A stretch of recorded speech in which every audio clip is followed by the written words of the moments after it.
Here's more wrestling news for December 6, 2022. And we're starting off with AEW, and at Full Gear, Saraya competed in her first match in nearly 5 years, defeating Britt Baker in a highly emotional night for the former Divas champion. Saraya's in-ring career came to a tragic end in 2017 due to a neck injury, and that's something she played into during her match last month. When Saraya took her first bump, she took quite a bit of time to recover, but this was nothing more than good selling and a bit of trolling, as she told TMZ Sports. With the first bump, I decided to act and pretended like I hurt my neck, and everyone went dead quiet in the arena. They went like, and then I got up and just started laughing, And the crowd went quiet again because after that, all the bumps, they were all just like, oh my god, please don't get hurt. And I realized afterwards it's because people genuinely don't want me to get hurt in the ring again. Saraya said her trolling was a message to everyone who'd expected her to break her neck on her first bump, and the match went off without a hitch. After 5 years away, it's nothing short of a miracle that Saraya is able to wrestle again, and she's clearly having a ton of fun in the ring. Over to Raw now as Austin Theory put his US title on the line this week against Mustafa Ali, but was able to retain via DQ when Dolph Ziggler interfered. Despite this being an entertaining match, the biggest talking point hasn't been the bout or even Ziggler, but a botched move from the top rope. When Ali tried to Hurricanrana on Theory from the top rope, the move did not work at all, and both men landed awkwardly in a spot that received wide criticism online.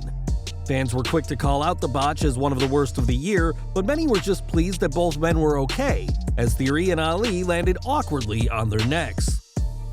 It's a good thing that the only thing hurt in this botch was the pride of both superstars, but this is certainly a mistake neither Ali nor the US champion will want to relive. This month marks a decade since Seth Rollins made his WWE main roster debut, and the success he has had since then is the kind most wrestlers only dream of. A 4-time world champion, 2-time Grand Slam champion, and WrestleMania headliner, Rollins has been impressive, but Vince Russo isn't buying the hype. When Russo said that Rollins lacks anything special that separates him from the rest of the roster, AEW's Kenny Omega responded on Twitter, saying that Seth is a future Hall of Famer. Rollins and Omega have known each other for a very long time, and the two even got the chance to work together when the Cleaner was just starting out in AEW. While Russo may not think Rollins brings anything special to the table, countless fans and those in WWE disagree, so expect to see plenty more from the Visionary in the coming years. Last weekend, Cain Velasquez competed at the AAA Worldwide event after being granted special permission to do so by the Santa Clara County Justice System. The former UFC heavyweight champion and brief WWE superstar has spent almost all of 2022 behind bars for an attempted murder charge, but he's far from finished with professional wrestling. Wrestling Inc. reports that Cain has what's being called a verbal agreement with AAA that will allow him to make at least 5 more dates for the promotion, not including last weekend. Of course, any future AAA appearances hinge on the impending trial for attempted murder, but it's worth pointing out that Velasquez did receive an incredibly warm reception at AAA Worldwide. It's impossible to ignore the fact that many people are sympathetic to Velasquez, who allegedly fired at a vehicle which he believed was being driven by someone alleged to have sexually abused his son. Time will tell whether Velasquez spends his future in a wrestling ring or in prison, but if he is able to escape being behind bars, then there's a spot with AAA waiting for the former UFC fighter. Earlier this year, Kevin Nash's son Tristan died at the age of 26, mere months after Nash's best friend Scott Hall also passed away. Speaking on the latest Click This, Nash said that after Tristan's death, Triple H was one of the first people to call him, and according to Nash, ensure he wasn't going to do anything crazy. The WWE Hall of Famer said how much it meant that the game would call him, as the past 12 months haven't been easy for him either, and said how doing the podcast has helped him as well. Nash said that being given a routine to do each Wednesday has been good for him, and that it's a tribute to his son, who worked for some time on Click This with his father before his passing.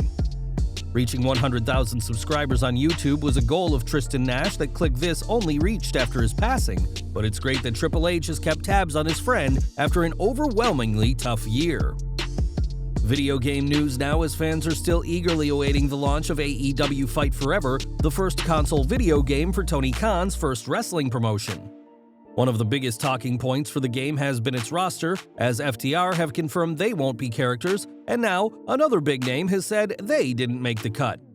Sitting down with the Dallas Morning News, Claudio Castagnoli revealed that he won't be in Fight Forever, saying, "I'm not in the version that initially comes out, I would think because I joined too late. And it was already probably in the finishing stages." Castagnoli's comment that he's not in the initial version implies that he may be part of a later patch, or the former ROH World Champion could always be released down the line as downloadable content. If not, then fans who want to play as the former Cesaro will have to wait until the next installment, but with AEW Fight Forever showing no sign of a release date, who knows when that'll be. Now, WWE is always on the hunt for their next big superstar and have never shied away from signing talent associated with other promotions. In 2021, Colby Corino signed with the NWA and would win that year's Champion Series tournament, but the second-generation wrestler could soon be a WWE superstar. Sources who spoke to Bodyslam.net said that there's a lot of interest in Corino from WWE and that he will be moving to Orlando, Florida after his NWA deal expires.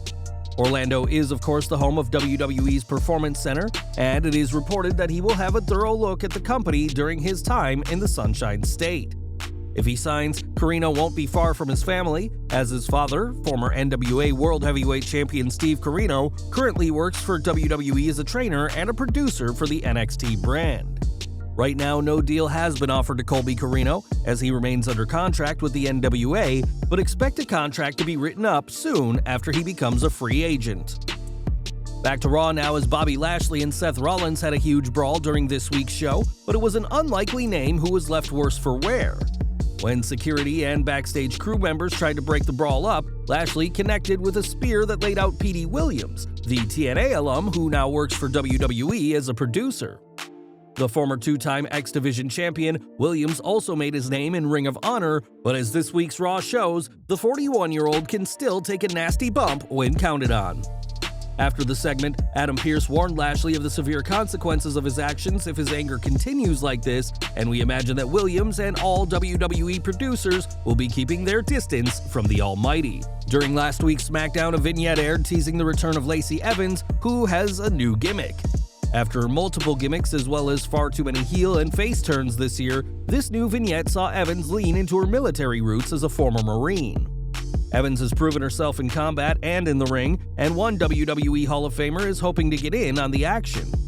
When a fan asked Sergeant Slaughter on Twitter whether he'd be open to managing Evans, the former world champion says he needs to find a way to work with her. Sarge has held many roles in WWE, ranging from wrestler to authority figure, so it's not hard to see him as a manager. As a Freedom of Interest request will tell you, Slaughter's claims of serving his country or even training to do so are completely bogus, but fans could soon have to stand to attention for Slaughter and Evans. During her time away from WWE TV, Sasha Banks has been plenty busy, from walking the New York fashion runway to appearing on the red carpet for Marvel and Disney+. Last weekend, Banks announced that she recently wrapped up her first feature film, which appropriately was filmed in the boss's hometown of Boston. On social media, director Tom DeNucci shared footage from filming, and fans have been impressed by Banks' skills as an action star as she brandishes a knife. The former Raw and SmackDown Women's Champ may have acted before, but this will mark the boss's first ever feature film. There's still no sign of Banks' return to WWE TV, as she is reportedly negotiating the money side of a new contract, but she's proving to be an impressive performer outside of the ring. And we're ending today with the Revival, who were let go from their WWE contracts in 2020, something both men had to fight hard to get. While the team now known as FTR are certainly impressive, the two were never seen as possible top stars, but that's all water under the bridge for Dax Harwood.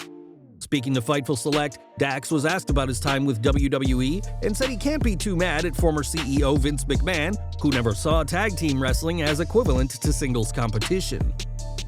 I can't be mad at Vince, you know what I'm saying? Just like I said, if he doesn't like tag team wrestling, that's okay. 1, it's his company, but 2, that's okay. It's his opinion not to like it. If he doesn't like specifically me and Cash, that's okay too. It just sucks that he was the only billionaire boss at the time that was paying us that much money. But that's totally okay, and I harbor no ill feelings towards him or towards the company or anything like that. Now McMahon is gone and Triple H has been running things pretty well so far, earning praise from fans for his booking. Both Dax and Cash worked with Triple H in NXT, and we can't count out a return, but no matter what happens, Dax Harwood is simply grateful for what he had in WWE. That's it, guys. That's your wrestling news for today. Make sure to check out our channel for amazing wrestling content. Also, subscribe to our channel for daily wrestling news.